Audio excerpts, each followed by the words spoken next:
back to Different Style Whites. Oh. Oh, the it's so good. We love it, and you do Yeah. too. The Yes. podcast of choice for the concussion connoisseur, the Ooh. the fake fight cognoscenti, Ooh. the wrestling karate roddy. You hear that one? Ooh. And That's pretty good. yeah, thank you. What a treat we have because we are going to visit somewhere we haven't been, the greatest country on earth, the Republic of Mexico. Yes. That's what it's called. Yes. I have talked with Abby about this a little bit. I did not know how much we would ever get to visit Mexico as part of this podcast because really, and I assume most people are just kind of like, maybe you haven't thought about it, but really there's not much, there hasn't been many instances of different styling or even things you can argue as different styles who happen in lucha. Like, the lucha itself has different styles of wrestling, but in the spirit of the different style fight, there's been very, very few examples. However, there was one very big one, one that I've known about for years, one that I had notes written down on. Like if we ever go to Mexico, this is at least, if there's at least one thing, it's this. Um, and I will say, I think we said at the end of the last episode, because of course, if you're a loyal listener, which we love all of our listeners, especially the loyal ones, um, then you probably saw that we did 3 episodes straight covering one topic, covering the 0-1 karate feud that eventually leads into Stop the Matsunaga. Um, and I think I even said at the end of the episode, we're going to do something that's a little bit more fun, a little bit breezy, a one and done. uh, Palate cleanser. a palate cleanser. Psych! We're doing another 3-piece, baby. We're doing We a had to. We had to. You made this yes. playlist, and Yes. looking at it, and it's like, okay, here's the big ones, here's the stuff that's famous. But the more we both kind of watched and dug into it, we really saw how much here there is to grab onto, and a lot of really great stuff that people should really watch. Yes. We are, of course, talking about Kickboxer versus Heavy Metal from AAA over the span of, I would say that the rivalry itself starts in 98, peaks in 99, and then resurfaces multiple times in 2000, but more as kind of a rehash, like short thing than anything big. But it's still worth mentioning that 2000, there's enough matches for, I would say, for the rivalry to still be going on, at least as like a post rivalry. Um, and I thought this was a thing that lasted like 6 months at most. I just never really looked at the timeline, but this shit goes on for a long time. And we have matches spanning pretty much the entire length of it. Uh, and they never really, even in the parts where it's kind of slowed down, like storyline progression wise, they never let up. No, and it's really cool because I don't know if we've seen. We talked about the one that the 0-1 Karate Fighters feud that leads into Stop the Matsunaga. It does lead into that, but we get this is like a real AAA feud where like large chunks of it they're mixing these guys in with all the other stuff that's going on in the card. So Yeah. we get little, but Heavy Metal and Kickboxer mostly stayed paired off in those. So we just get insane, amazing AAA trios, which are like one of the best forms of wrestling. And Yeah. we just get mixed in little insane Kickboxer and Heavy Metal segments. I mean, what And more it, could you want? yeah. And in pure AAA fashion, it unfolds in a I would say a strange way, where this like the third match of the feud is an Apuestas. It's Which is not, why yeah. we both sort of thought like, okay, this is like the peak of it, and it's just this Yeah. little series, but there's a lot more to it. Yeah, no, it is. it is kind of mind blowing the way that it goes about because I truly thought that that match you referred to was like the big blow off. And then I realized no, that is just like the first big match of a feud that has like I'd say like 3 or 4 big matches that all feel incredibly important to that degree. Um but these guys never let up. They never they as you said, AAA, they meld together with all of the other feuds that are going on. We're going to see so many people pop in for these next few episodes. So many guys that are just making Awesome like guys. almost making just like pit stops as part of their feuds to join in on the kickboxer heavy metal stuff. And they, as obviously, they're awesome. We're going to talk about one of the greatest ever in the main event here, who motherfucker, I never thought I'd be talking about him on this podcast. Truly. But we're glad to have him. And it one of the participants in the feud, I think most people know, Heavy Metal, son Yes. of Pepe Casas, brother of my favorite wrestler ever, Negro Casas, and Felino. Um, Kicked around CMLL a while as Canelo Casas took the opportunity when AAA formed in '93 to go strike out on his own and became Heavy Metal. And if you're not familiar with Heavy Metal, I think that it's unfortunate for him that his brother is Negro Casas because he's always being compared to him. But Yeah. truly, Heavy Metal is a fucking awesome wrestler. Yeah, he is fantastic. And not only just Negro Casas, I think also him being the brother of Felino kind of even does more damage because people talk about Negro Casas as being like one of the best ever, or maybe the best ever. Like we have friends that believe that. You believe that. Like fucking he is I do. like he is argued as one of the best ever. And then there are people that will go, "Oh, well, you can't, you talk about how great Nago Casas is, but you can't forget his brother who's also incredible, Felino." So like, Felino is the step down from Casas for a lot of people. But then that makes heavy metal the third guy. So you have to like go like down the ladder to get to Felino to really or to get to heavy metal in conversation, which I agree is always it's kind of rubbed me the wrong way as someone who is just ended up randomly watching a good bit of heavy metal. Like he showed up in some feds that I was watching. He showed up in fucking UWF, the Hamada one, and he was awesome there as Canelo Casas. And he was fucking I was kicking around AAA stuff and he was awesome there. And I kicked around a Yeah, man. little IWRG. Those Like, early AAA trios that are like uniformly unbelievable, 93 through 95 probably. Pick a yeah. trios. Uh he he really pops in a lot of I Yes. wonder if a lot of it is just people are much more familiar with CMLL than AAA. AAA has a reputation. Maybe that rubs off on him some. But as Yeah. a Rudo in early AAA, I mean he's unreal. Dude. And like even before this, he's in a couple of like really famous feuds in AAA. I think the most famous heavy metal feud almost for sure is the Sangre Chicana one, which Which is I right before this. I mean, it has yes, just ended essentially. which is so crazy to think about because I that was the AAA I ended up landing on because I was trying to watch a lot of Sangre Chicana a few years ago, and of course I end up landing on he was feuding with this dude called Heavy Metal, which is when I realized it's Canelo Casas, and then I watched like the Triple Mania match they had, the street fight, and I was like, what the fuck is this?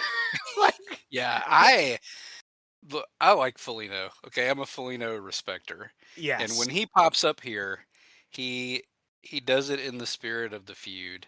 But yes, uh, Heavy Metal is the second best Casas brother to me because he has the thing that Casas has, where he is just a purveyor of brutality. yes, I would say arguably, and Negro Casas could be very mean. I think Heavy Metal was the meanest Casas brother by far. And as someone who appreciates a wrestler that is very mean, I Heavy Metal does have my heart. I agree with you on him being the second best Casas. Um Prior to the Sangre Chicana feud, he had another great feud with Latin Lover, which will oh sort of play into this. In the middle portions, we see a great deal of Latin Lover here in the middle as they team up post feud. But yeah, if you just know heavy metal as like the third Casas brother, go to YouTube, go to R&R Wrestling or Roy or Rob Viper's page and type in heavy metal and enjoy, because he is, Yeah. I think, very, very underrated. And if you're watching along with us, you'll see um, he's certainly not underrated by the AAA announce team, which we can No. talk about some. But his opponent, Kickboxer, we both sort of hit the same wall in trying to find information about Kickboxer. I reached out to my lucha source, good friend Foos, to try to get some background information on Kickboxer, and the best he could offer me was that he was originally known as Kid Boxer, and he sent me Oh, a promo photo of him as Kid Boxer, same gear, same fascinating. mask, everything. And then beyond that, it's pretty much just what he himself has put on the internet, which is uh, very much in keeping with the spirit of this podcast and in martial artists and pro wrestling. Yes, because Kickboxer does have an internet presence, and it is maybe one of my favorite wrestler on the internet instances that I have ever seen. I think we were both scrolling through his website around the exact same time because I know we were sending each other stuff back and forth. Um, you can find the Kickboxer Iron Legs website on his cage match page. It's linked there. I think everyone should give a look through on it. Because we're going to talk about some of this stuff on it, but we're not going to talk about everything because there is a lot to take in. Yeah, if your computer Um, is too new, you may not be able to, because I'm pretty sure it's like a lot of flash and stuff. yes, yes. um, I I really I there's a couple ways I could start by talking about the website, but I have to start by mentioning that when you go on his website, there's a category that I believe translates to it translates roughly to do you want to watch a movie? And then it has photos of Fast and Furious 4, The Wrestler, and the Jim Carrey movie, I Did It.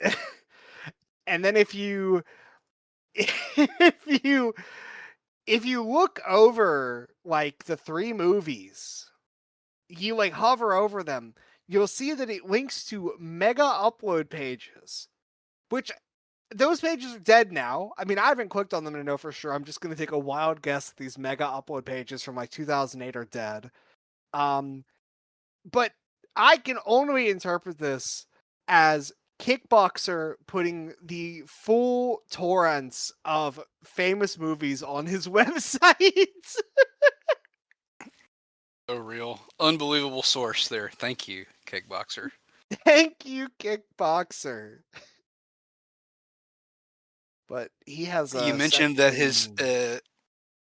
one of his nicknames was Iron Legs. The other one on Yes. Cage Match that I loved was El Verdadero Arte Marcialista, the true martial artist. Wow. Oh. Wow. And he is. He is the true Yes. martial artist. He knows all What of the else is on martial there? arts. He Well, he has a does. listing. He has a listing of all the martial arts he knows, which is kickboxing, jujitsu, Muay Thai with a Y at the end, grappling with one P, Vale Tudo, and Professor Boxer. uh, Professor Boxer. he has some incredible photos of himself doing the splits and hanging out with his friends, and his best friend of them all, Jean Claude Van Damme. Yeah, brothers in Uh, splits. They both love to do splits. dude, I mean, we're gonna be talking about it, but this guy so blatantly has like based everything he has ever done his entire life off of watching Jean Claude Van Damme in Bloodsport. Like he is the most Van Damned out wrestler I have ever seen. More than the Rob, more than Yeah. everyone else. This is the heir apparent to JCVD. He But also would have been a fan of the poster in the last match we covered last week that had the big Hooters on oh, dude, yeah, Chica's extreme. it. Yeah, if I had discovered this guy when I was, because I would have been 13 when this was happening, this would be my hands down favorite wrestler of all time. How could he The not be? the Jean Claude Van Damme Muay Thai expert uploading full movies and big boobs. Dude, have you done the translation for the Chica's Extreme page? I don't think I ever asked you that because I just Have did. not. I clicked on it and I was like, Okay, okay. because Chica's Extreme is of course him asking. It says, "Become one of our extreme girls. Leave us your information and send a full body photo to my email to be a new contestant on Chica's Extreme."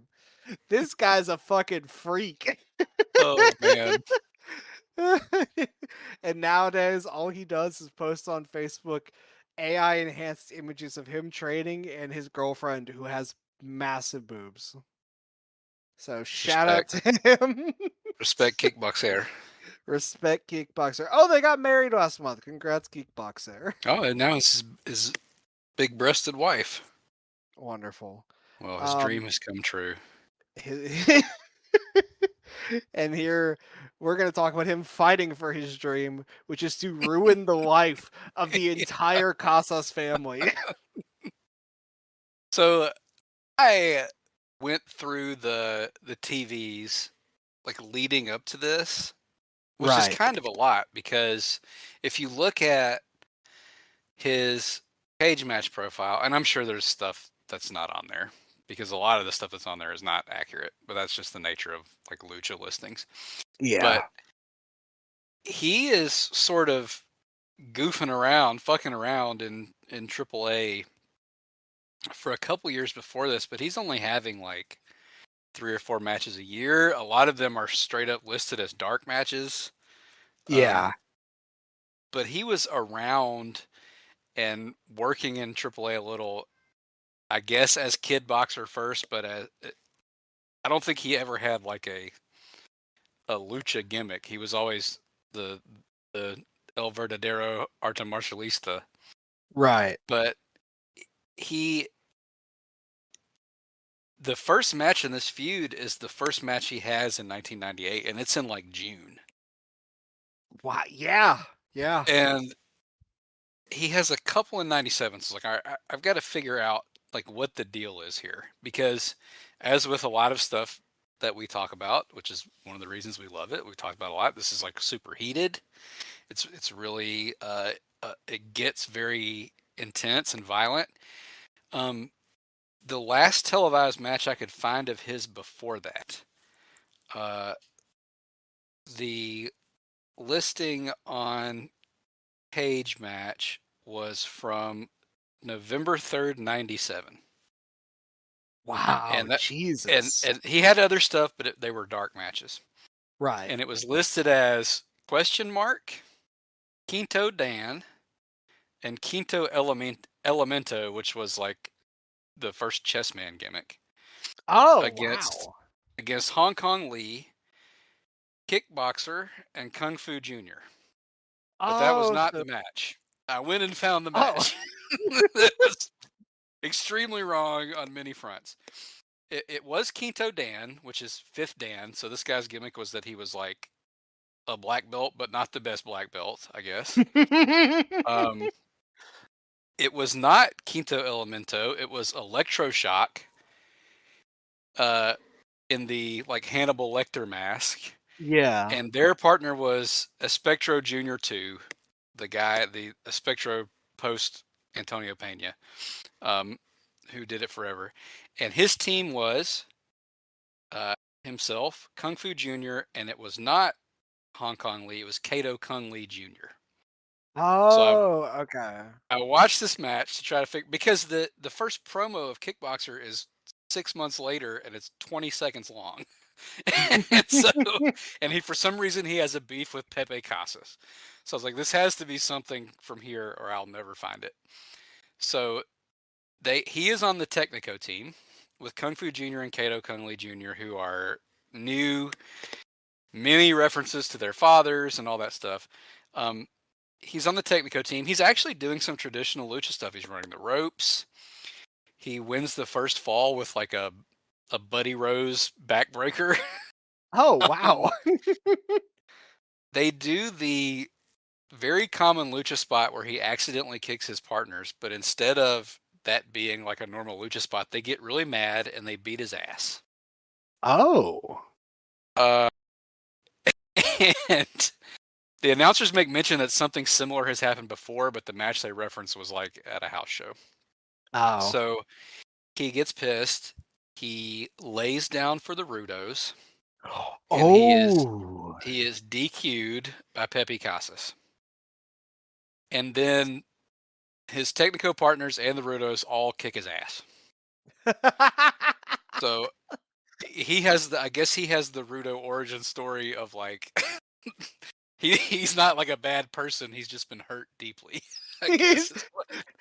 Hurt people hurt people. Yeah, exactly. Wow. I See, this is why you listen to this, folks, because Avi is a man of commitment and of great spirit for the fight, spirit for the different style. I do. Because I love this who podcast. else who else is diving into 1997 AAA TV to find the villain origin story of Kickboxer? Nobody. And and that's it until the like May 23rd, and I skimmed through everything between Right. until the May 23rd AAA TV. And there is they only did this like every 4 episodes, which is very AAA. They had Yeah. a little segment with an announcer and some pre-tape promos. The first one was Cybernetico with like a stuffed dog. So if you're really into like the infantilized New Japan wrestlers who carry stuffies, and maybe you'll like Cybernetico. I don't think he's gay, but he's got a big fat ass. So be right up your alley if you like Joe and Hiromu. But the next promo, he introduces and he says, and now we're going to go to Kickboxer. And he is issuing a challenge to all the wrestlers who think they're better than him, but especially heavy metal. And I almost called Wow. heavy metal Negro Casas, and I did that in my notes so many times, so forgive me if I do that. But he does it. The first part of that is non-existent. He does not challenge any other wrestlers. He basically says, heavy metal, I know you're listening to this. Your dad is actually your mom, and I'm going to beat you up because I hate your dad. And I know the one person who will back me up is evil ref Tirantes. Okay, my theory for a while until I've heard all this was a combination of it's mid 1998. MMA across the world is kind of becoming a thing now. So I thought that was part of the reason that they were kickstarting a guy like Kickboxer. They were trying to get on the wave. Because this is around the same time WWF was doing like the exact same thing. They had like Yeah, and fucking they Ken they Shamrock and Sabre mention and everything.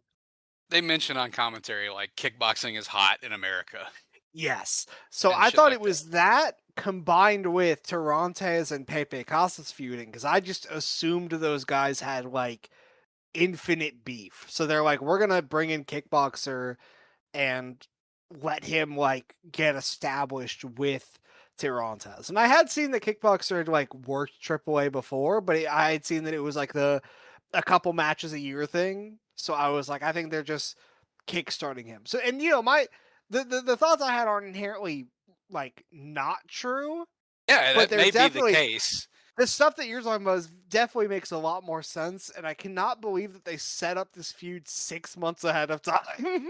Yeah, well, they almost certainly did not because I mean, I think you're probably right, but I did think it was cool that the last time he was on TV, he got DQ'd by Pepe Casas and turned Rudo. But I mean, I don't. It's very clear if you go through this and watch it. Like AAA, I said earlier, has a reputation. It has a reputation for a reason. We've talked before. I love bullshit and I love silly stuff. So like I'm all for it. But it does a lot of it is stuff that's like happens and is never revisited, like a gentleman we'll talk about this week, or stuff happens and is like kind of forgotten about. Um, I, so there may not have been any grand plan, but Right. if you want to join us in believing that they set it up in November, that makes it a little more fun because it does seem like in this promo, his beef is with Pepe Casas. Yes. Pepe Tropicasas. Tropicasas. I was so confused when I saw that on a nameplate for the first time, and I was like, "Huh, I thought his name was Pepe," and then I was like, "Oh, Gizemic, a Yeah, nickname." it's I don't know why. I've never figured out why Negro Casas's nickname is like Quattro Quarente or whatever Yeah. it is. So who knows? Um, but that's it for setup. And then 2 weeks later, they on the TV they kick to a pre-recorded match between Heavy Metal and Kickboxer. Yes, sir, they do. And I wrote down the dates they happened because the TV stuff is like very disorganized. Yeah, And that's kind of what I was noticing, trying to keep track of all of it, like flipping yeah, between the fucking Royal Usher uploads that are all listing like the air date and then like cage match, which is a total mess with Lucha in general. yeah, and I mean, I understand why with triple time period too. Yes. But Yeah. so the date on this is June 6th, 1998. It is Heavy Metal versus Kickboxer. It is the most traditional different style fight that we'll get because it is in Yes. rounds, 3 3-minute rounds, and it is also a Super Libre, which Oh. basically means like anything goes, but technically in lucha means there's no referee. So Okay, that makes a lot of sense because I definitely put in my notes. I was like, "Oh, I hate after the fucking thing. The ref's got to get involved." And then I like paused for a second. I was like, "Wait, where's the ref?" there are referees there, but they are as seconds. They're hiding in So the bushes. and yeah, it's just as Kickboxer said. He is seconded by Tirantes. Heavy Metal is seconded by his father, Pepe Casas. Uh, and it is. I had a blast going through with the auto translate on the on the Dude, YouTube, and I like was paying attention to I the commentary is so fun. I had to watch all these multiple times just so I could like lock in on the commentary. yeah, I was loving getting the reports from you during the matches of because like I Yeah, could that was such a great move on your part to like put the auto translate on and just see what it gives you because there are so many great things that you've sent me, so many great gifts. it's so funny. But they make it very clear this is 3 rounds. It's also very funny that the babyface announcer says that this is 3 rounds of 3 minutes, and it's definitely will not end in a tie. I promise.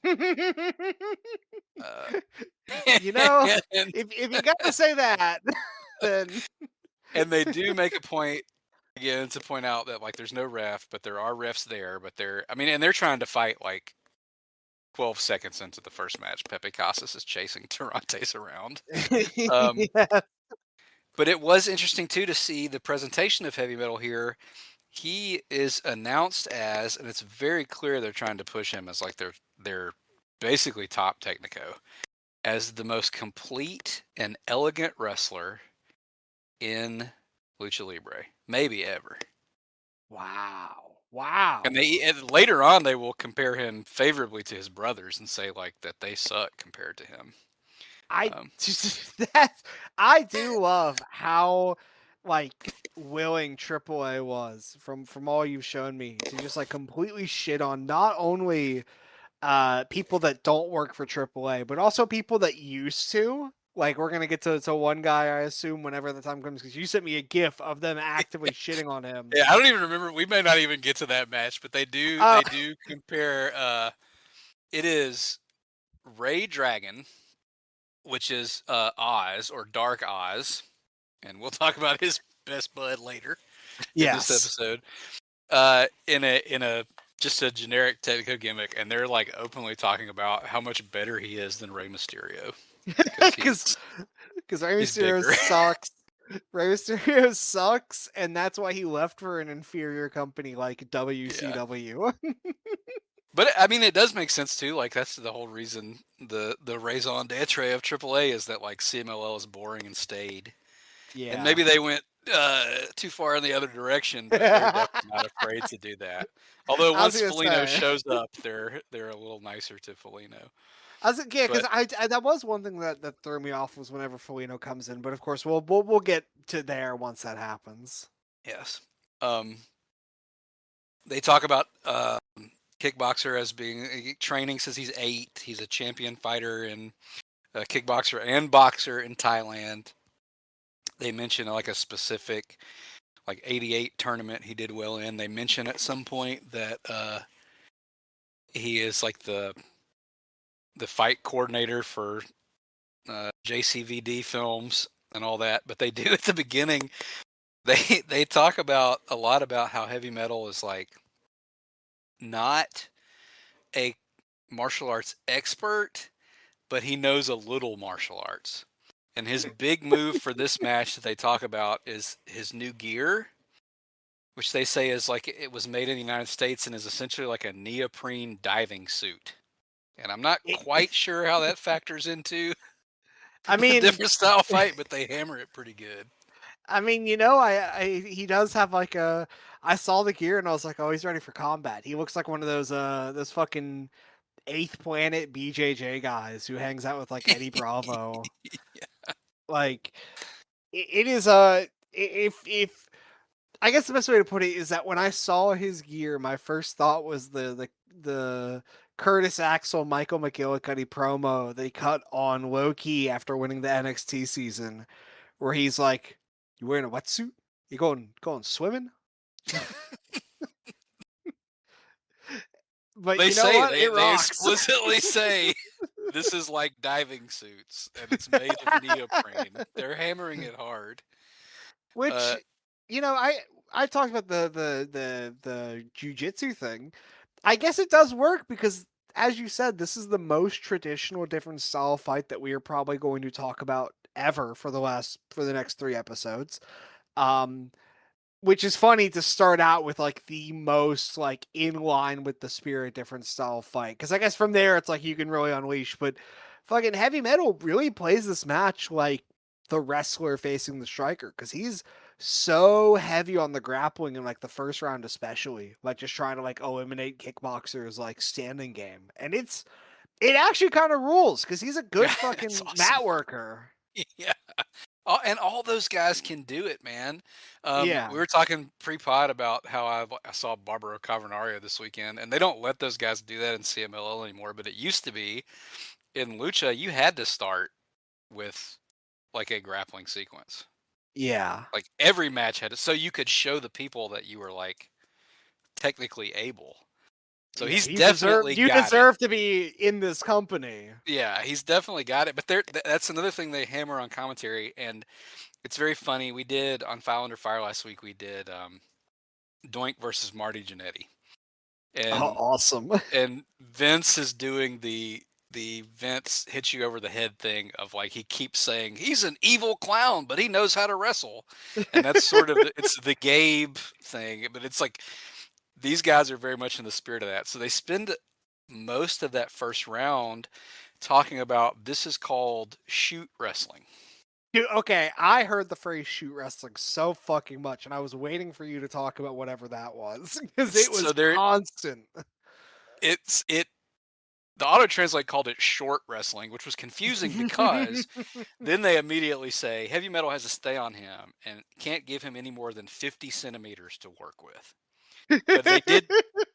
So I was like, short wrestling. I've never heard of this, but I went back and they were saying shoot wrestling. At some point, they call it close quarters wrestling. Um, Oh. and then at another point, they call it kick wrestling.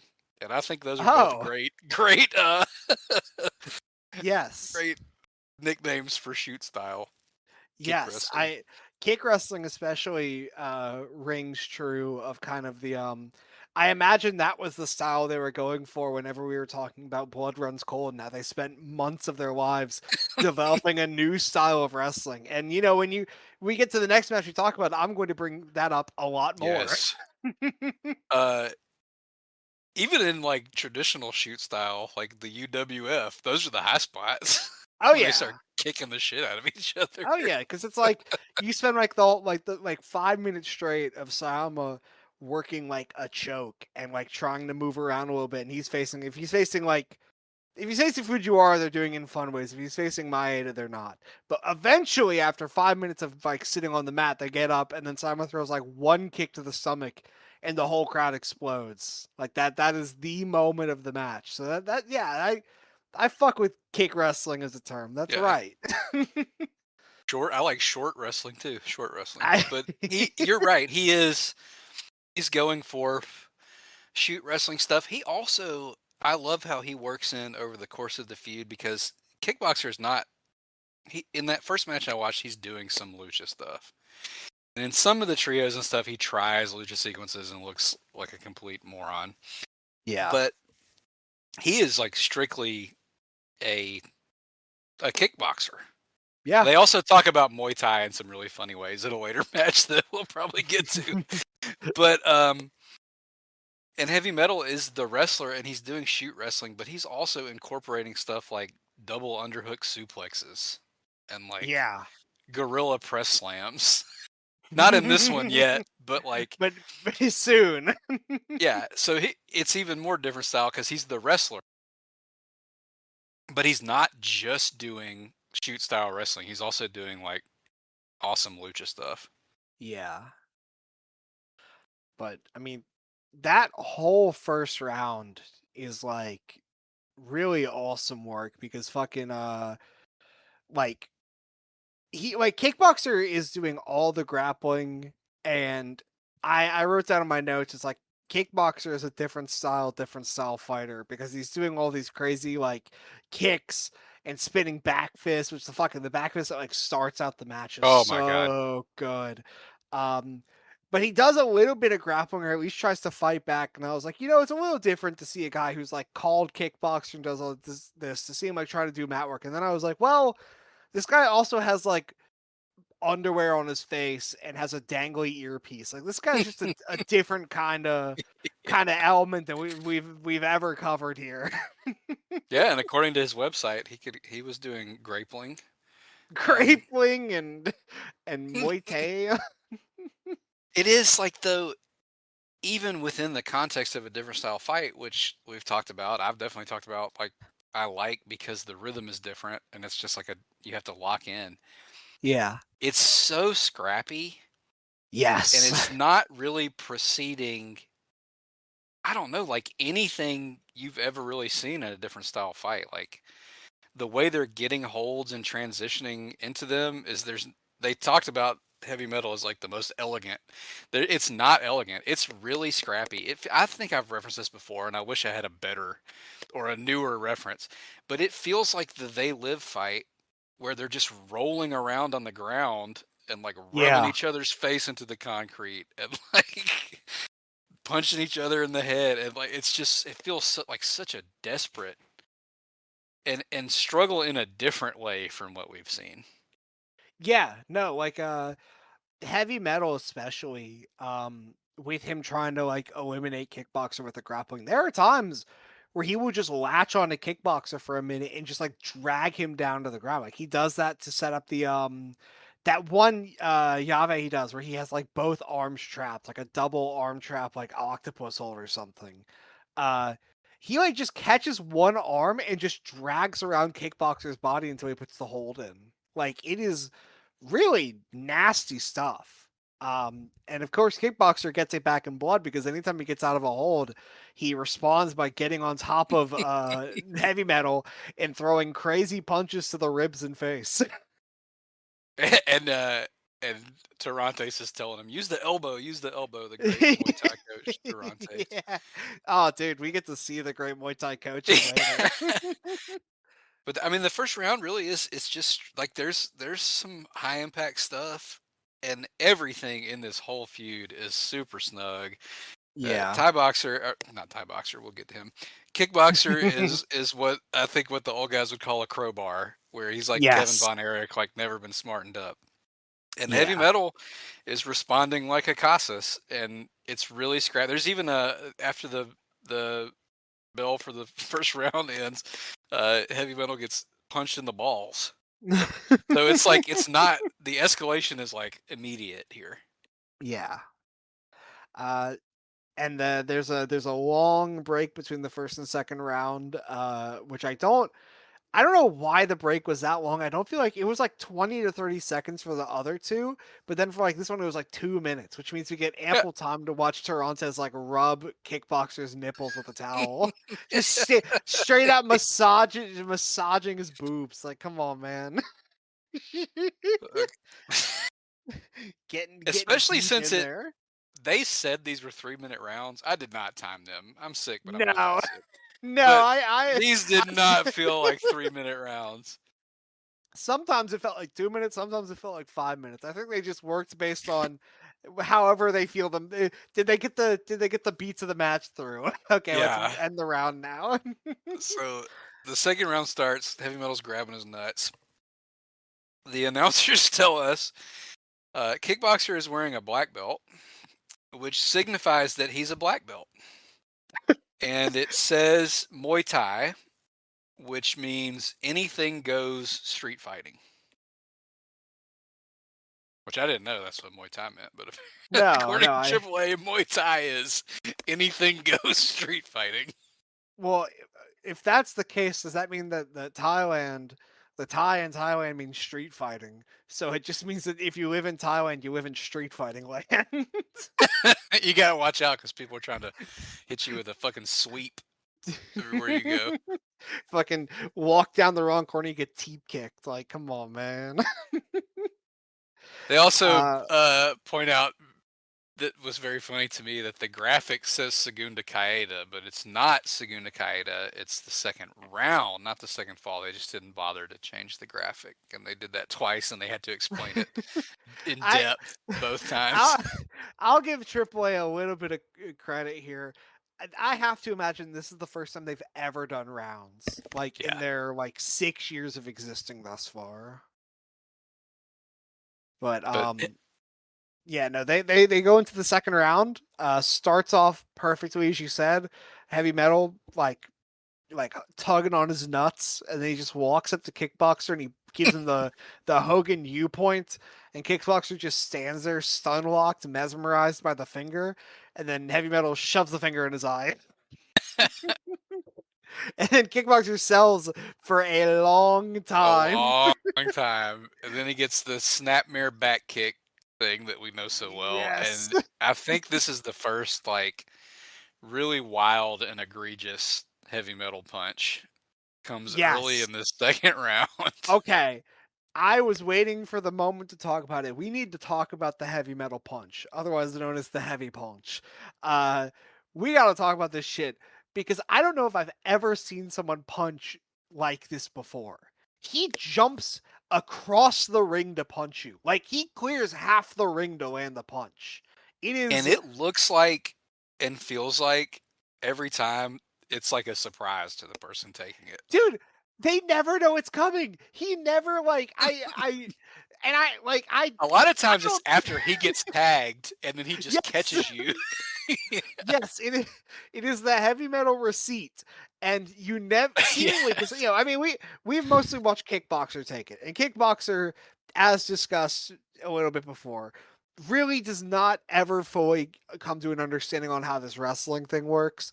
But even when he's doing it to guys that aren't heavy metal or not Kickboxer, it still doesn't seem like they're catching it. So I just have to assume that he always does it without like calling it out, which is crazy. It's another again, like, disrupting the rhythm, like, every time it's like, "Holy shit." It, Like, I mean, the first time I saw him do it, I nuts. thought he was actually like getting into a shoot with Kickboxer. I thought it was real. I got worked. I mean, it It's might have been real, but I yeah, don't. It wasn't like a work shoot kind of thing. they're I'm not sure they're there yet, but there's a point in the feud where they get to where it is only live rounds, and Yeah. they're both really there for it. There's a really cool thing here where Heavy Metal goes for a fisherman suplex, another, like, kind of crazy move to do a different style fight, but he makes it work, and Kickboxer just, like, judo trips him and That gets him in the ruled. headlock. That was so awesome, dude. Dude, headlock, and then Heavy Metal responds by putting like the head scissors on, and he has got it so deep, and that leads to the very first instance of evil ass Tirantes Trying running to into the fuck on him. ring and forcing him to let go by hitting him with a towel. And Pepe, of course, doesn't let that slide, comes in, kicks Kickboxer to get one back. And you can see on the side of the camera a bottle flying in from the crowd to try and like snipe Tirantes. They're And rowdy, man, man. dude, this feud really has exposed me to the fact I've never really realized it. AAA fans love throwing shit. Dude, it They gets love it. dangerous at the end of the next one. Yeah, it gets real. There's a match we're going to talk about next week where there is a point near the end where it is like a torrential downpour of water bottles. Not too long after that, we get the first, like, insane kickboxer combo that ends in the Mortal Kombat Yes. sweep, down low kick, Mortal Kombat He sweep. his sweep is so good. He like beautiful fluid motion, and it leads directly into one of the funniest looking leg drops I have ever seen. It is Which he guillotine loves to do. style. Yeah, guillotine Yes. to his tummy. Yes. He's trying to bisect him with it. A shoot leg drop. That's one of the kickboxer. He only has a few moves, which is not a complaint. No. That's one of the great ones. The guillotine stomach leg drop, which is almost like a down kick. It's so good. Uh, And and yeah, he he goes gets an into the armbar with his fucking legs. yeah, Yeah, the Heavy Metal weird punches him sideways in the armbar. ass to get out. Yes. I mean, this is we're starting to get a little ruthless. Like we're like hitting each other real like Heavy Metal is throwing some like crazy hard shots to get Kickboxer to let go of holds. And that leads into Heavy Metal getting a good like heel hook on. And then Tirantes runs over and just starts punching him in the back to make him let go. And here comes Pepe. And you can see once again the camera cuts over and you can see a bottle like landing next to Tirantes. Yeah, he's Tirantes is a brave man. I'll give him that. He's one of those guys who leans into the heat and Yeah. loves it. But yeah, he's in danger. And this is right around Constantly. the time too where we get the first another signature kickboxer move, which is just like an insane full force knee lift that he will break out, kind of like the heavy metal punch, like at any time from any angle. Gets him in the gut, and the second round ends. Yeah, And a shorter like, break this time, no nipple play, but no, no, I mean, it's just all we get is Heavy Metal like, laying dead in the corner. But, yeah, they come back, and, 3rd round starts by Heavy Metal running over and drop kicking Kickboxer as hard as he can before deadlifting him to, like, drop him with a body slam, and then crushing him with the craziest senton ever. He jumps into it like he's jumping into a swimming pool. and then he gets him in a Manjigatame, Yes, which dude. is so good, which the announcers called the swastika, which I loved that they translated it. Yeah. But they And have no then fear of that. Well, No, we'll get to that later no, too. no. They have no fear at all. And who also has no fear is Tirantes, who runs into the ring and punches Heavy Metal in the face. And then he just jogs out. He jogs out like nothing happened. The goat. I love. Is this the one where he has? I think it's the first two where instead of wearing his trademark suspenders, he has like airbrushed suspenders on his shirt.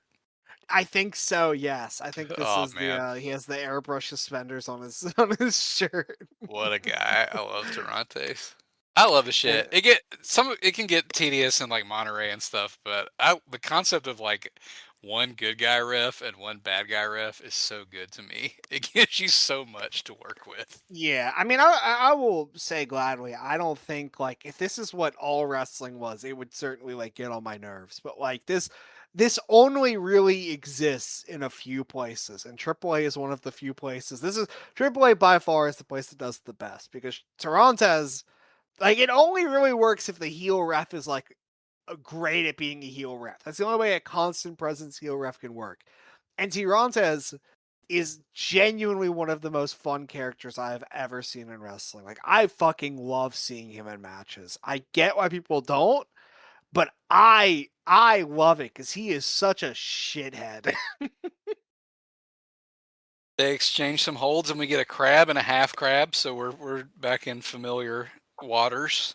We are, and we also get some great instances of guys hitting each other while in holds. Like Yes. Kickboxer is throwing downward elbows at Heavy Metal's ribs, and when Heavy Metal gets him in like a heel hook, Kickboxer responds by just up kicking him in the face. Like we are really getting into the spirit of this shit.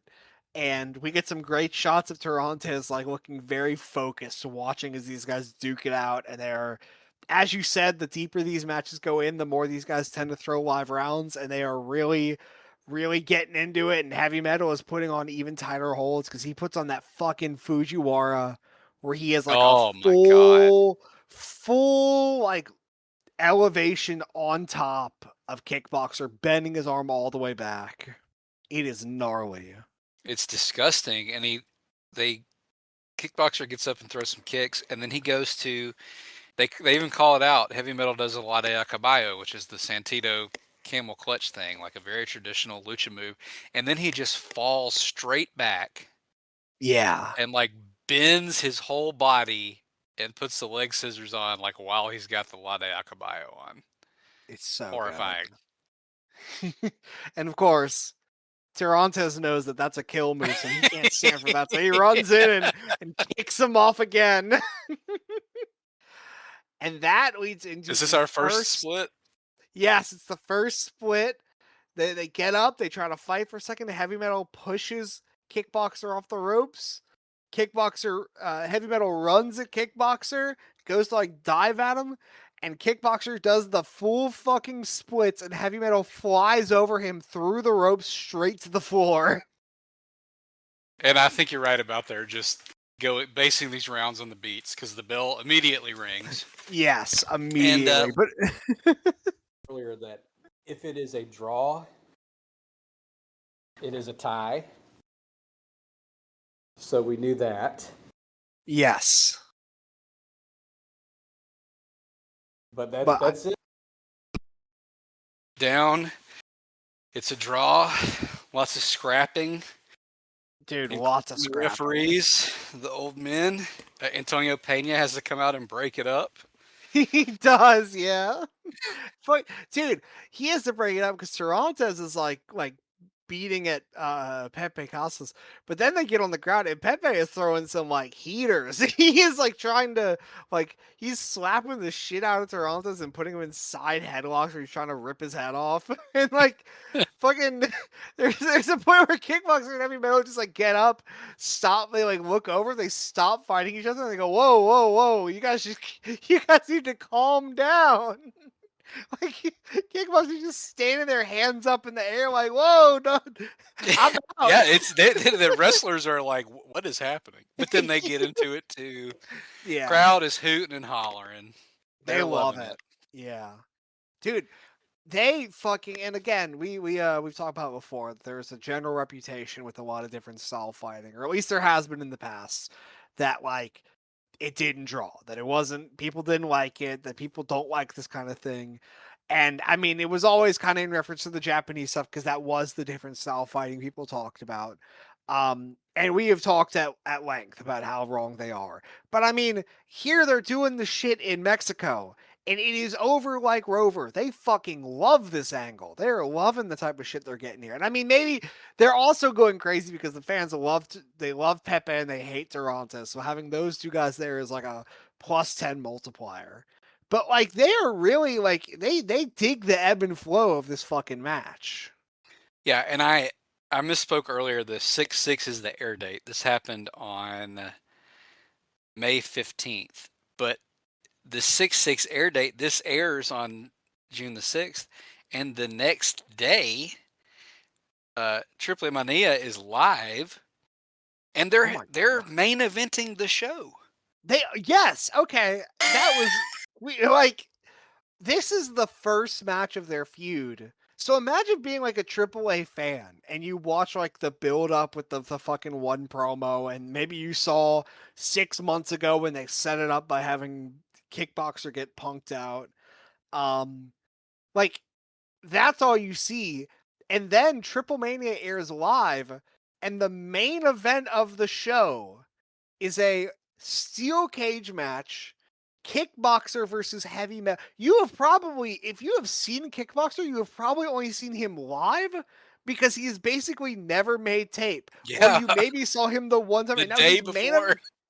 he's main eventing the biggest show of the year, and it has Pepe Casas and Tirantes' hair on the line. Beautiful. And we're entering the steel cage zone now because Yes. this and the stuff that follows, there are at least 4 cage matches in a row, maybe 5, Yeah. and there are like a lot more to come. Yes, But dude. It do is you think they're like trying to do like, it's like the octagon or okay, I was gonna say that. I don't, because I mean, fucking, I'm not. Lucha is not afraid to use the cage. They fucking, they're in with it. But I have never seen a feud use the cage this much. Never in my life. Not in Mexico, at least. I've never seen the cage used so much in Mexico. Um, I have to imagine that this is at least partly influenced by fucking the whole MMA thing they're doing. How they keep emphasizing the shoot wrestling, and like especially when we get to one of the bigger tags like next episode. Like that feels so blatantly like they're doing cage combat. They're like doing like this is a martial arts thing. That's why they're doing the cage. I it's really I think interesting that's because probably they're it. also all escape the cage rules. That is the most fascinating part. But I think that's just a AAA thing where it's like, well, we have the cage, let's do escape the cage style. And it Um, lets them have all these yes, wacky ass finishes. because this is not only a different style angle. This is not only a martial arts thing. This is also a Pepe Casas versus Tirantes thing. And I mean, I will say this: uh, this match, I fucking love this match. I do not know, and we're gonna watch everything. I'm gonna watch everything again, everything I've already seen, and the one or two things I haven't seen yet for the episodes I'm going to see for the first time, and I'm coming to all of it with an open mind. I do not know how anything beats this match for me because this is as great of a blood runs cold style, different style fight as it is one of the most AAA pieces of wrestling I've ever seen. Because this is immense stuff. It's This is a gonna be thick piece of work. really hard to top, and it goes back to what we were saying at the beginning. This is like they had a bull terrier between these, but at a house show. Yes. So this is like the second match of the feud for all intents and purposes. The feud that just started with him saying like, "Hey, your dad's a bitch," and they give us this piece of work here. They do. I did find it interesting. Like, there's no breast milk. Okay, there's no fashion No. magazines. But one of the things they mention in the pre-match commentary is that uh, they we get a little segment of them in the gym, and Kickboxer is hitting a heavy bag under the watchful eye of Tirantes. But he Yes. says that he calls heavy metal the metal doll and says he's wrongly positioned. So I and you know some of the TVs are missing. There's probably stuff we didn't see. That seems like an interesting component to this that almost feels like the karate forces stuff where they're saying like you're just a pretty boy, you're like a nepo guy, Yeah. you're wrongly positioned, and I'm gonna show you like what real martial arts are. Yeah, it is a very interesting wrinkle to the feud to say, because again, beef between Heavy Metal's dad and Kickboxer's like manager type, the martial arts shit, the 6 months shit, but also adding on that Tirantes is saying that Heavy Metal is getting a push because he's a Casas and because he's young. That is like a whole nother level to this shit. What also adds another level to this shit is that Tirantes is wearing a headband with the flag of South Korea on it. So I guess Kickboxer knows Taekwondo too. I bet. And heavy metal is in the Game of Death Bruce Lee bodysuit. Dude, oh my god, I love this shit. I love it so much. Like you see him in the bodysuit and you just know that like he gets it. He is totally in the mindset for this. And I will say, regardless of what Tirantes may say about heavy metal, you can just listen to the fans. They love this dude. When they Oh, there's announce him, so many metal chants throughout dude, this whole he thing. is so over. And uh one other thing I'll mention about the pre-match, they should have done the match with the sparks the entire time because that visual of the fire falling down around the cage, that was crazy. That- there were a couple times during the match where a random spark would fall out of one of the things and you'd see all the cameramen scrambling to run away because they like land on someone's head and catch their head on fire for a second. I did find it interesting they do start this with a handshake. You know, the Yes. last time it was at a back fist instead of a handshake, but they do eventually shake after some machismo stuff, and heavy metal hits the karate stance right away. Yeah, dude, he is like heavy metal is ready for this shit. I thought the way they started this match was so awesome because they basically do start it as like Kickboxer somehow someway has come to respect heavy metal in some level, and maybe that the fact that heavy metal is going to try and fight a martial arts style, he's like, okay, I respect this, and they fully play into the idea of these guys like actually kind of sort of respect each other at least right now in this match. Yeah, and Um, they're smoking the shit out of each other, but it feels like the real like hatred is between the old guys. Yes, there are so many awesome sequences to start, and we talked about how Kickboxer Oh, is not a lucha guy in terms of, like he can't play along with like the lucha sequences, and he can't do like he's not good at like the constant rope running and the fucking the back and forth like spot stuff. That only applies to like lucha because when you put him in this match, they are doing like martial arts movie sequences, like I keep bringing it up. This is the exact same kind of thing that the Glacier Mortis match was. Like the very choreographed, like it's like spats, like the yeah, yeah. 20-second long moments. I think that starting sequence we probably saw. He Yeah. Kickboxer goes for a sweep, heavy metal jumps it, catches the leg, ducks the enziguri, catches him the other way. Kickboxer catches him the other way. He flies into the corner, and Kickboxer runs in and hits him with like a huge knee. Yeah. And then they So I fucking like they like keep fighting and Kickboxer's like hitting his poses and shit. And it's like, wow.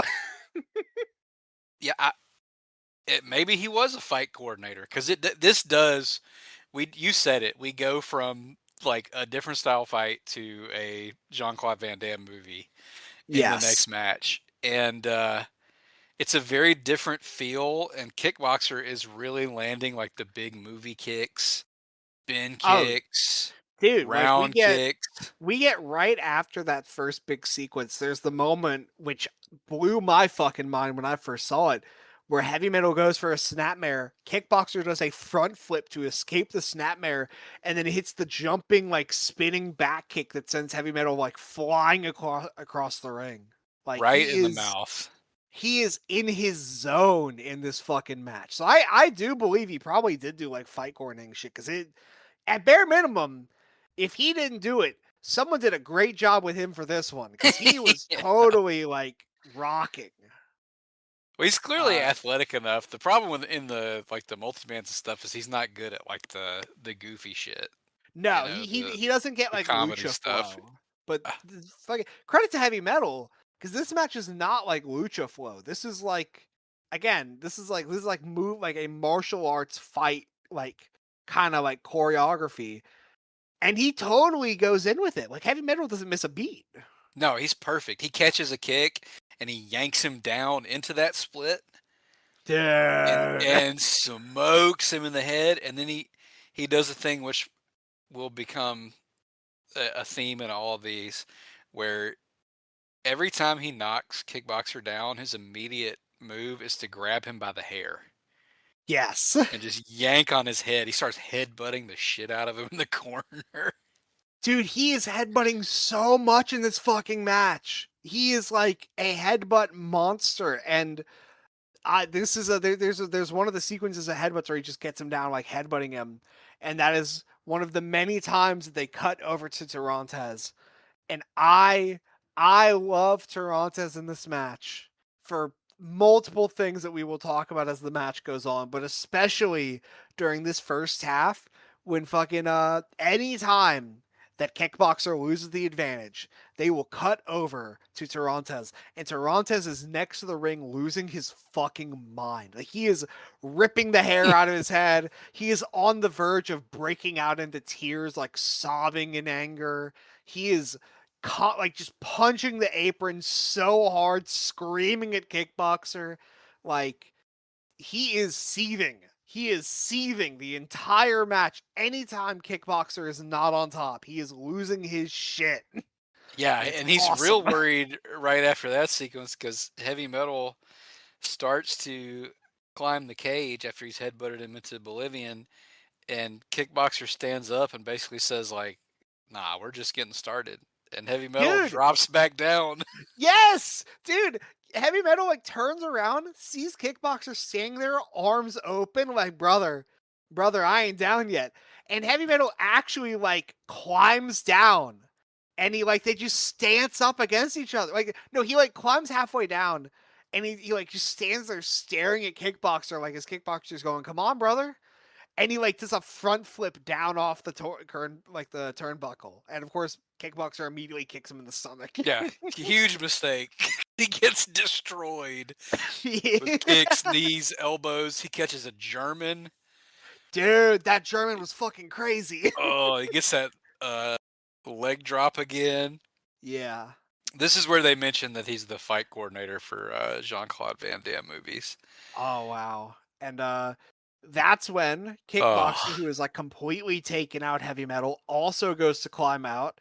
And as he is getting up top, he turns around, he sees Heavy Metal is getting up, and you can see Tirantes on the outside screaming at Kickboxer, like, get out of the ring, get down, come out here, let's go. And Kickboxer climbs back down, gets back in the ring, stances up with Heavy Metal. And that was the one where I was like, holy shit. Like I thought part of me was like, okay, they did the handshake, but then Heavy Metal was the one that climbed down. So maybe it's just Heavy Metal's a valiant babyface and he's not gonna run away from a challenge. But here, this is Kickboxer. This is Tirantes' guy, and he's like, I got more fight to do. yeah. This And is Tarantes this is is beside Bushido, himself.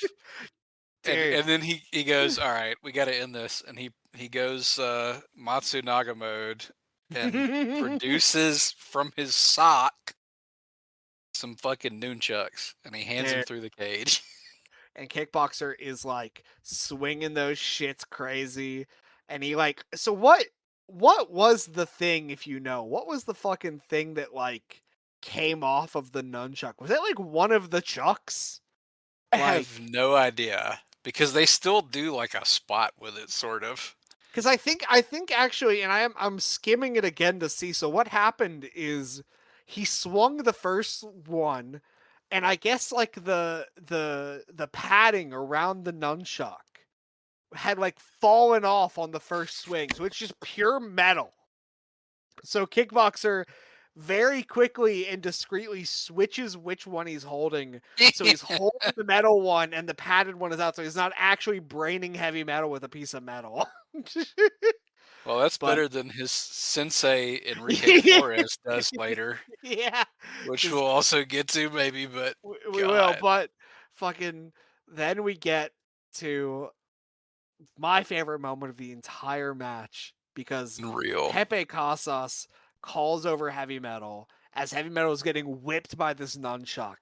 And Heavy Metal stands up and he has yellow nunchucks. We are about to get a nunchuck battle in the middle of the AAA main event cage match manager replaces.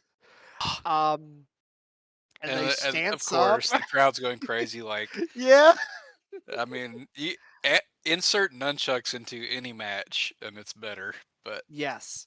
and And he they like does heavy metal. Not for the last time in this feud, does some pretty sick nunchuck work. he does. He's good at it. He knows how to use that shit.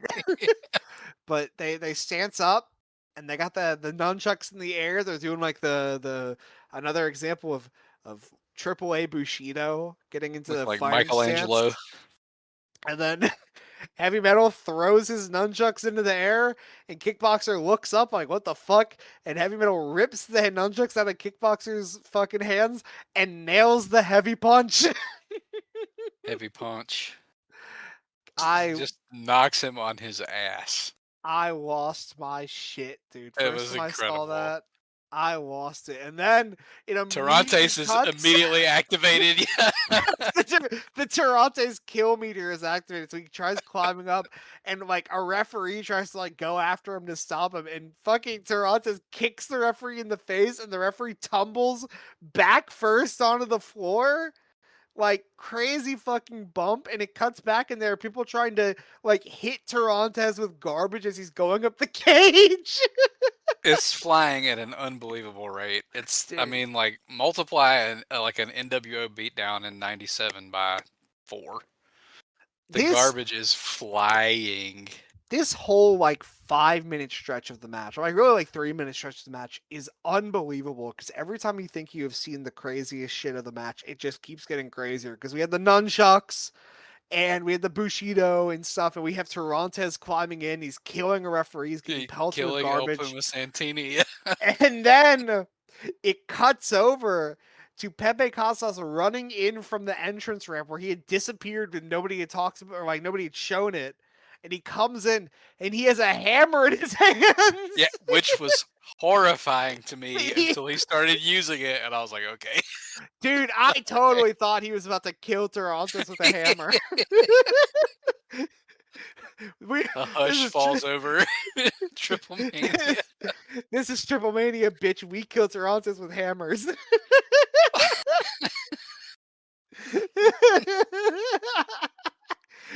Fucking so oh my god, fucking Pepe Casas is standing next to the fucking cage door, just smashing the lock with a hammer.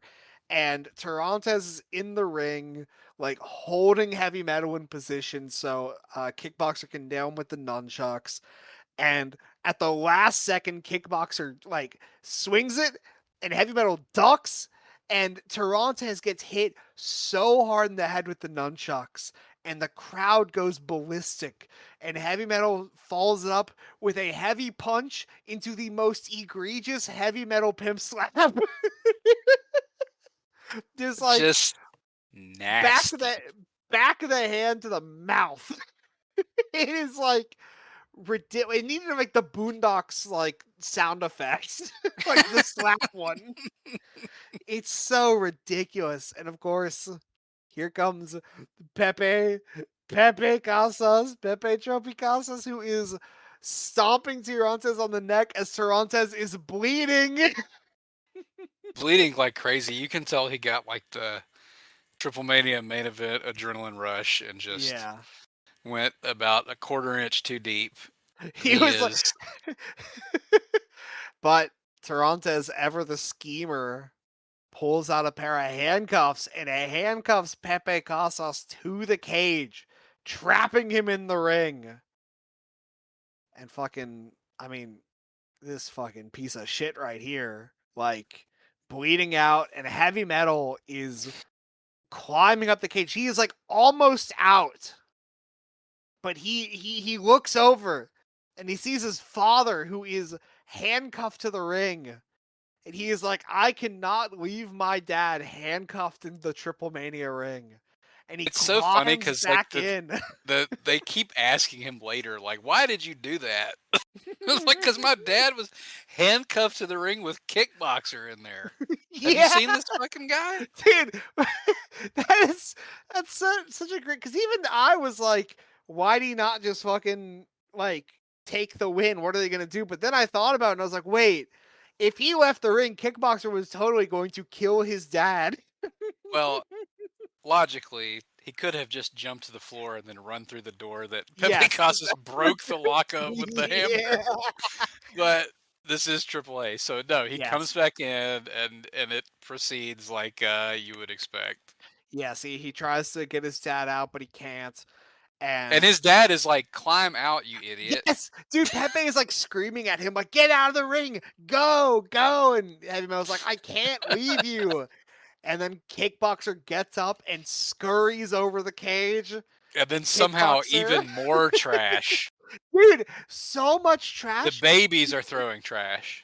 And Heavy Metal was like running after Kickboxer, and he just can't get to him in time. And he is on top of the cage, like head over his face, in like just pure sadness. And Kickboxer wins, and Heavy Metal gets down, and he is in the middle of the ring, like crying because he knows what he has done. And Pepe is like, "Ah, damn it." You dumbass. This is why I You- like your brothers better. and fucking bloody ass Tarantes is showboating around the ring, and I'm telling you, like, you have never seen trash thrown like here. Like, this is crazier than like all of the NWA shit. There are people, they are not just throwing it, they are throwing it directly at their heads. Like, they are attempting. Yeah, they all have There's the a aimbot.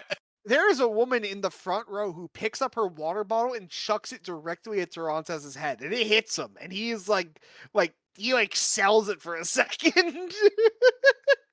um, they are trying to kill these guys with water bottles and pieces of paper and whatever else, and Heavy Metal is just sitting there so sad, and then it cuts over to Kickboxer and Tirantes, and the fucking the referee dude that Tirantes had killed earlier is tackling Yes, Tirantes to El the Puma ground. Santini, and Alpha.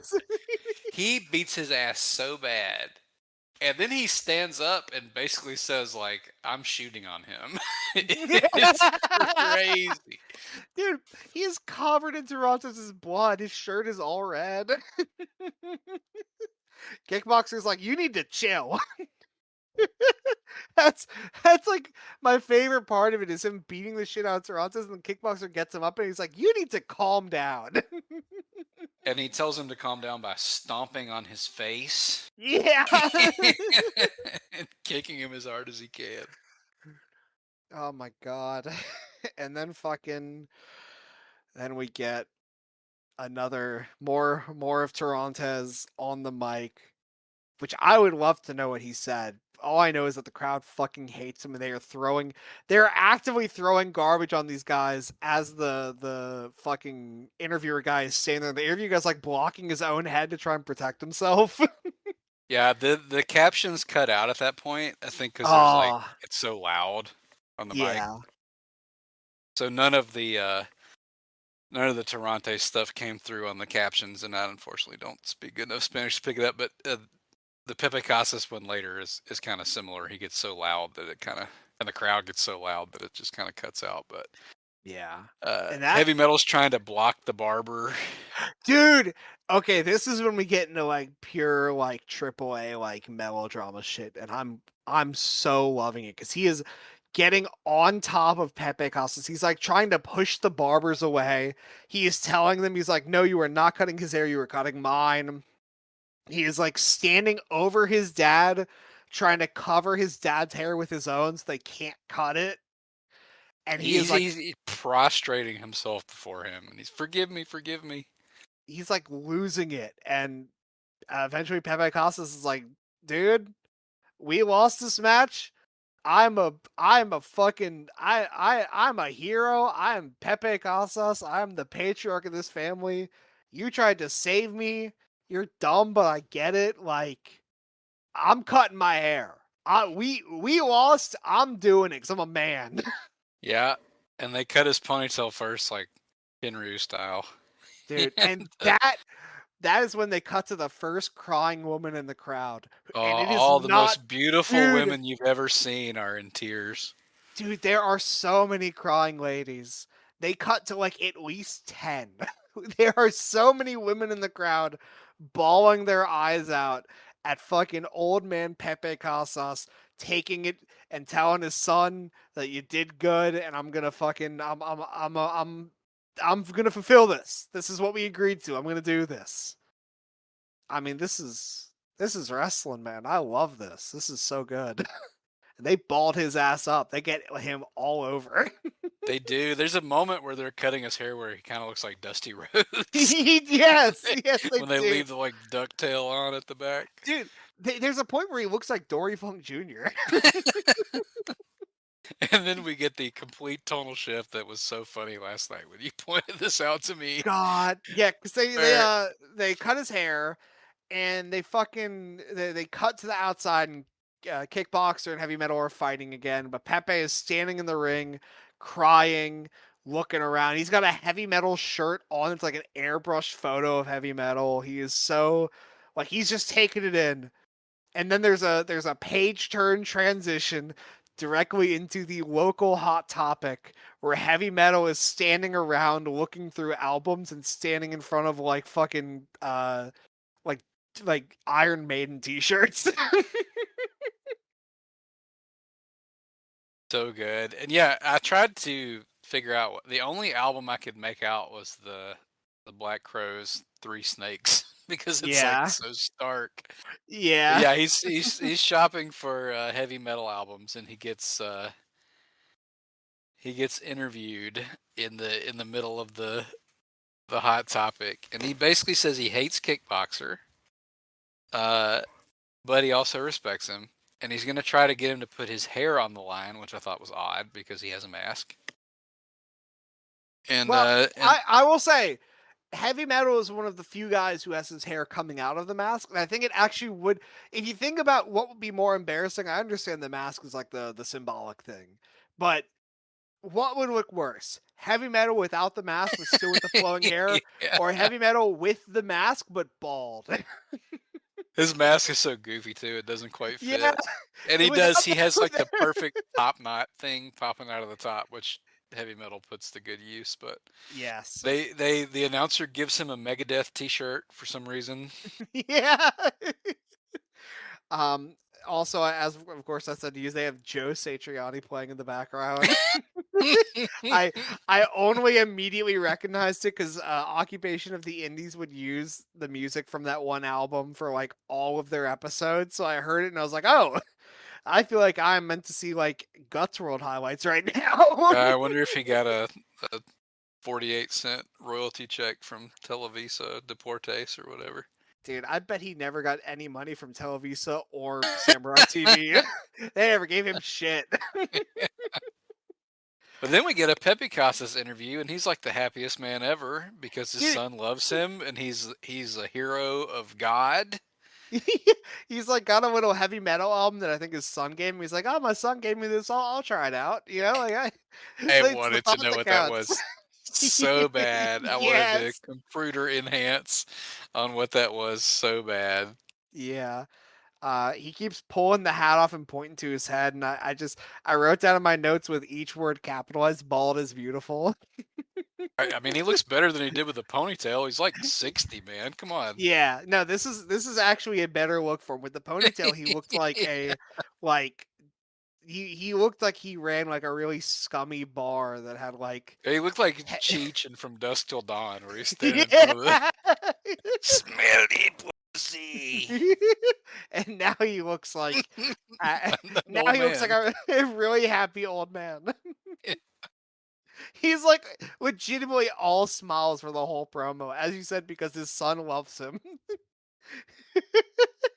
Beautiful. Yeah. So again, to recap, second match of the feud. Yeah, that's we're two in. We get another bull terrier escape the cage, which is also awesome. But like Yes. we've been talking, like there's so much awesome stuff here. We're having to Yes. really I pick and mean, choose. But to give some context to the listeners, the playlist that we were using, which is one I made a few weeks ago, there are 30 matches in it. I would say that 10 to 15 of them had no real chance of making it into the episodes. But that leaves 15 matches that could have yeah, realistically made it in the episodes. And we're only doing 3 in episodes. So like if we wanted to do every single match that could like reasonably be talked about that wasn't just like a filler or just like kind of fun or whatever, like matches that are sick as fuck and that we could get something out of, it would be at least 5 episodes. Like there is a lot going on here, and there's yeah. so much stuff And, that rules. and this bull terrier is great, and it's violent and intense, and it's like 12 minutes.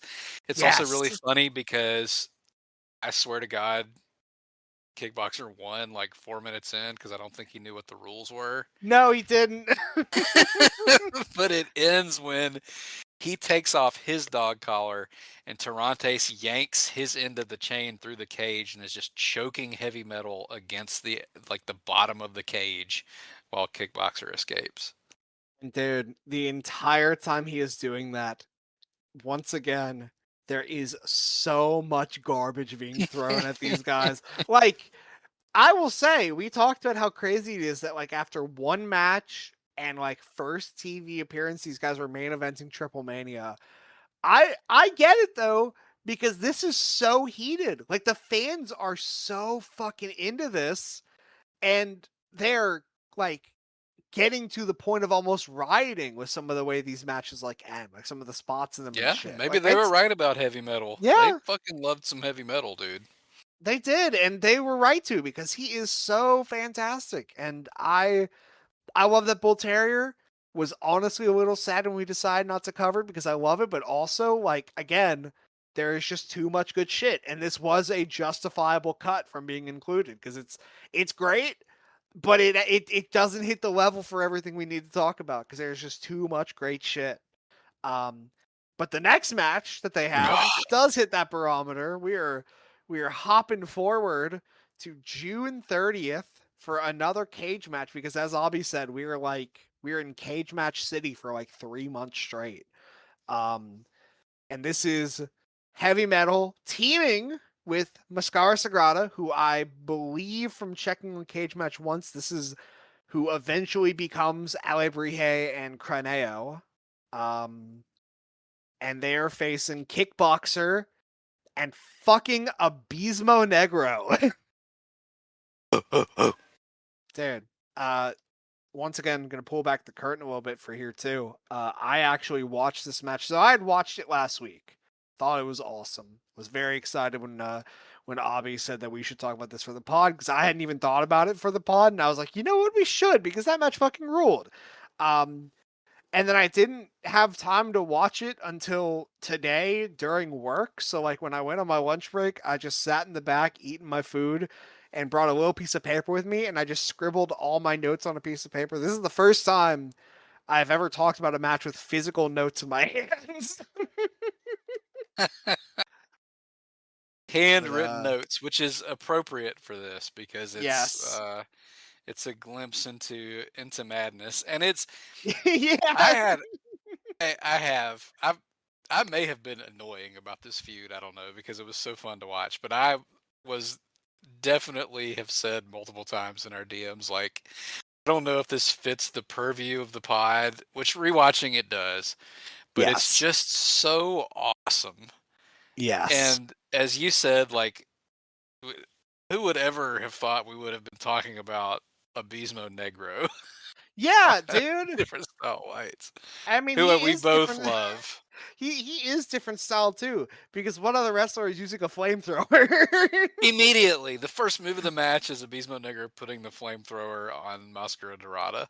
He is so egregious with it in this match. He uses it like 7 times. He is like constantly going to the well with the flamethrower. And to be fair, it never gets old. Seeing a guy lit on fire is always That's always crazy. awesome.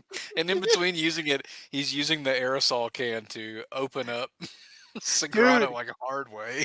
he's like bonking him on the head with like the edge of like the aerosol can. And he's also kind of doing it to heavy metal, but every time he does it to him, he kind of leaves a little space.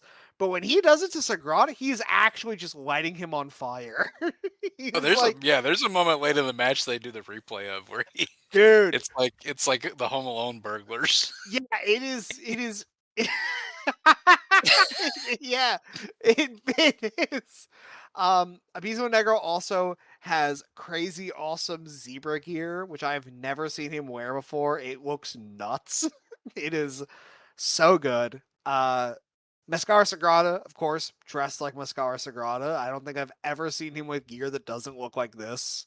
Um, Kickboxer with the red Muay Thai pants and shit, and Heavy Metal with new pants that are like Adidas with hazard signs on them. He is He has a lot dangerous. of looks over the course of this, He and does. they're all fantastic. They But it are. is like there are a lot of tags, a lot of multi-mans, and this one is a lot like those in that heavy metal and kickboxer sort of zone in on each other. Yes. So it's almost like two separate matches happening. So one of them is a different style fight, and the other is just like one of the most fucked up luchadors ever, like murdering Mascara Sagrada. Yes, he is like beating him around the ring. I had to write down in my notes because he like slams him into the cage a few times, and every time that Mascara Sagrada hits the cage, it sounds so crazy. My first comparison point was the Steve Austin shattered glass sound effect. Yeah, It sounds like something breaking. It doesn't sound like metal. It sounds like glass or something like else just like shattering. and uh and in the background of all that, like every time you see heavy metal, he's just throwing another like egregious, outrageous punch, Okay, because I and was gonna he's say this is the heavy metal punch match because he gets like kickboxer in a few situations where he is just throwing like closed fists at him, and I don't know if I have seen him throw harder punches than in this match. Like specifically in the kickboxer feud, he is nailing him, and and like every match they're desperate and they're off kilter and they're stiff, but it's like multiplied times two in here. It's just yeah. you coming at him like when he least expect it and just punching him right in the jaw. Yeah, and then fucking Abismo Negro actually notices one of these times when Heavy Metal is just beating the fuck out of Kickboxer, and he breaks it up by grabbing the back of Sagrada's mask, running him across the ring, and using Mascara Sagrada as a battering ram to smash into Heavy Metal. Like, God, I cannot believe we were talking about Abismo Negro because as you said, he's one of my favorites ever. I love the guy. I've meant for so long to just sit down and watch all of the footage that we have of him because I love the winter stuff.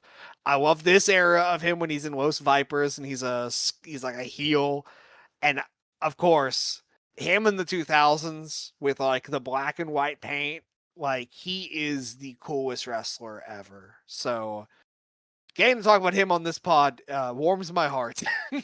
Yes, a guy who could not exist anywhere else but AAA. So No, it wouldn't have worked. It had to be here. They wouldn't have let him use the flamethrower. no, but he goddamn he uses it here because this is about the time he Yeah. puts the full body flamethrower on Sagrada. He does. And we get a couple in this match. We get a really awesome kickboxer flying knee to the gut that like he loves that move and he is great at it, so I'm glad he did. But he nails heavy metal with one in this match. Like I like shit your pants level of like flying knee to the Maybe that's stomach. why he had the wetsuit on earlier. That might have been it. Um and he and Abizo Nega are doing a great job of like double teaming guys. Fucking at one point he like grabs Mascara Sagrada's mask and uses it to beel him over, and you can see the thing like ripping in air. It is crazy. And when it rips, you just see red. All red. He is so bloody. And then fucking Kickboxer is like spinning heavy metal around in circles and throwing spin kicks at him as he's spinning. It's ridiculous. It's so good. At some point, a big ass fucking like hickory walking stick or something gets just a Dude, stick. I don't know what else to call it. A big ass stick. it is. They get the big ass stick in there. I think that is like right after the spot where Sagrada and Abismo Negro are like both standing in the corner, and Mascara Sagrada uses the cage to get himself up into Rana position, which is like so awesome, dude. Um, but they're just beating the fuck out of heavy metal, and there's this awesome moment when fucking Sagrada like slides the stick in and heavy metal like does a little spin around, like pose with it. He's getting ready. And then Abismo Negro just runs around behind him and kicks him in the back, and they immediately take the stick from him. And he hit the first one, he gets him good, but the second shot with this is like Zapruder film Yeah, dude, level because headshot. they have him like against the ground, and Heavy Metal is slowly getting up, and Abismo Negro what like Zapruder film is right. It is a fucking Zapruder film headshot with this piece of wood. Like it breaks in half from how hard he hits him. Just right in the brain. And then Pepe tries to help. He throws in a chair, which Yes. Heavy Metal gets, but he's in keeping with the Technico tradition, and he goes Sting mode. He's a total fucking idiot. And they Yeah. they're like, let's put the weapons down. So he puts the chair down, and then he gets the stick again.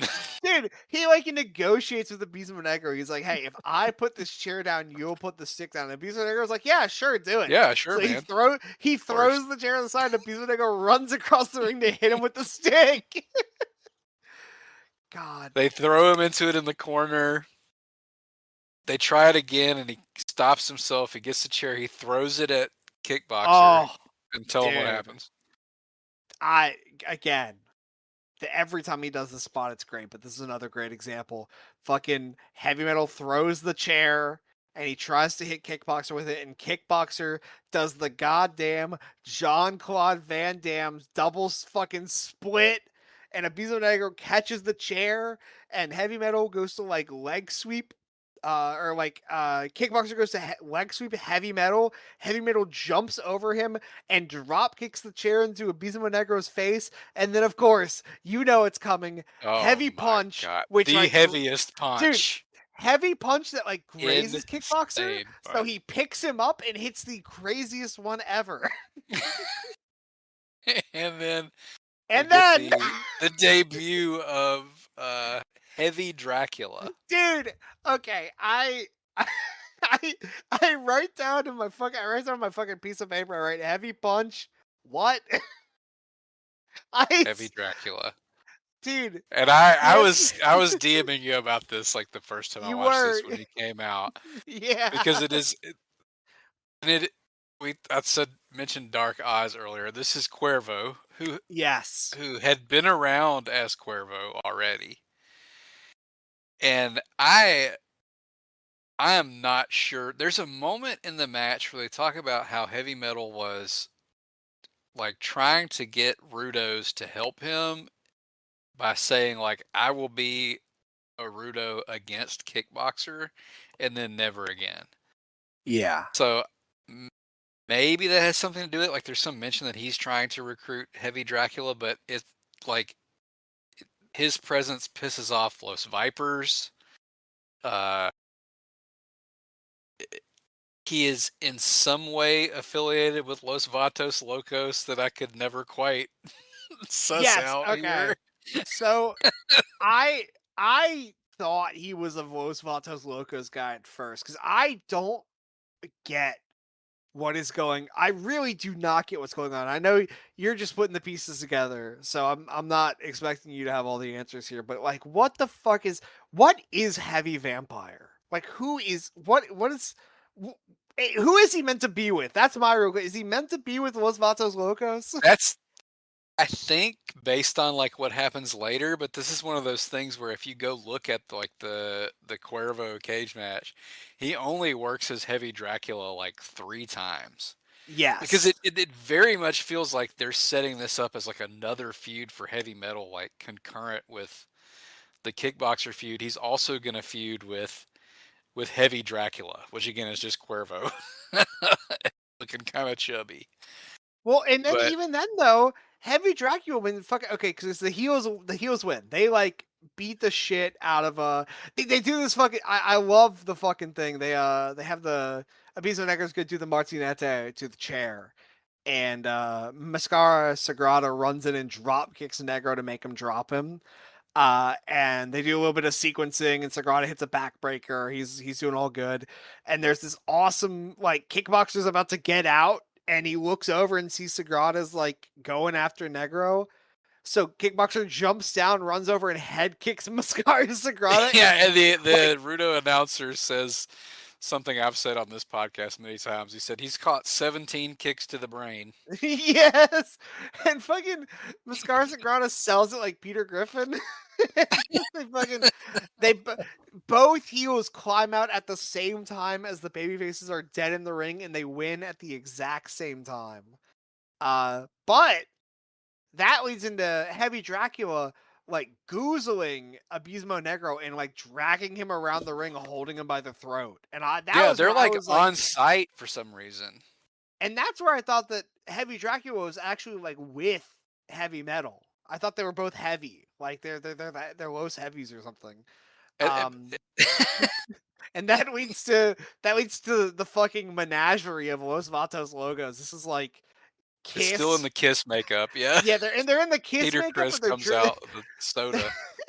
dude. Fucking one of them looks like Mr. Pogo with a Kiss shirt on. One of them's dressed like the Riddler, and then there's Charlie Manson, who is the most Yeah. Charlie Manson man to ever live.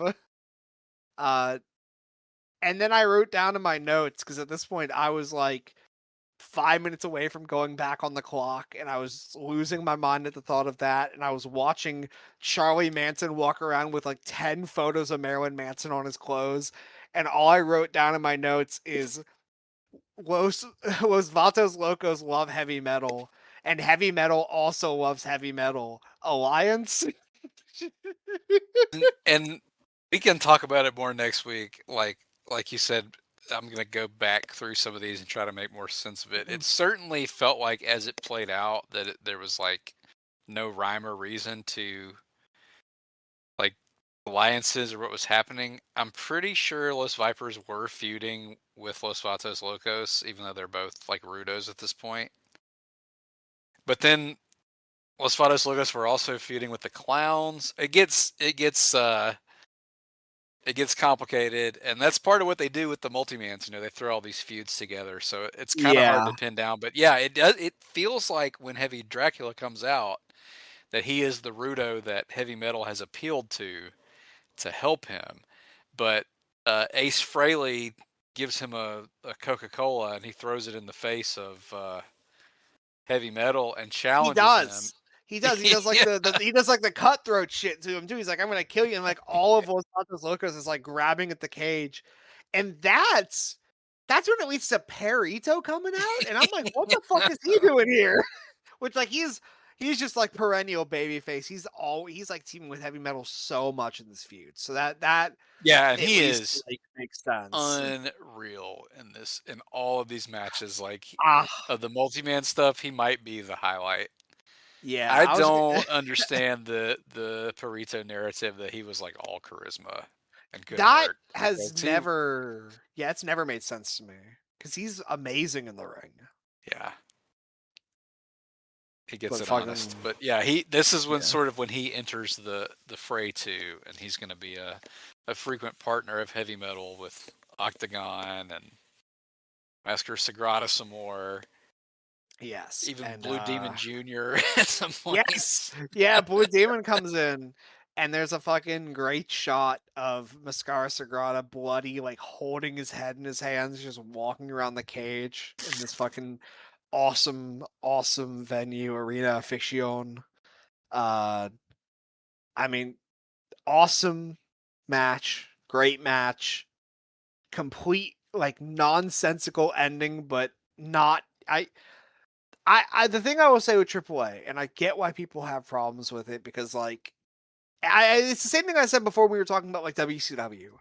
I get why people don't like a lot of this stuff because it's nonsensical and it's like it's ridiculous. It is actually ridiculous. But like if you just like take it in as like this is wrestling and this is bullshit, like if you can learn to appreciate that kind of the stuff, like I don't care how little this makes sense. Seeing a guy dressed up as Marilyn Manson, covered in photos of Marilyn Manson, and a guy named Heavy Dracula run down, like, I mean, this And is this is this is incredible. it really helps that like they're punctuating all this stuff with like some of the most violent Yes. fighting ever. Yes, like this would just be like a stupid dumb thing if it was like not also attached to fucking awesome professional wrestling and attached to heavy metal who as we've said before throughout the episode they're very clearly positioning as like a future top guy or the top guy and he's fitting into the role well. He feels like he would do well in that spot and Kickboxer is a great guy to be facing him. So first three matches, all great. Well, first four matches, all great, all fucking awesome stuff, and great way to end it in a way where I really have no clue what they're going to do next. Yeah, beautiful. Well, we've been going for a while. Maybe we can hold the questions and comments for next week because I think they will still apply because we got a Yeah. few on YouTube. Oh, I hadn't even checked the YouTube recently, so Yes, some I people had not responded seen. to our call, so thank Yeah, you. yeah, thank you so much. And yeah, I think we can hold on to the next week because I think those are gonna fit well. But yeah, I'm super pumped for next week. As we said at the beginning, we are going to be doing this for a bit. I did not think we would. Thought it was just going to be a 1 week thing, but there is so much meat on this bone that we got to take a time to really digest it. So we will be back next week with more of Kickboxer versus Heavy Metal, but and we're going to see more wrestlers, but we're also going to maybe see one or two more different style fighters. There's more of them. They're coming.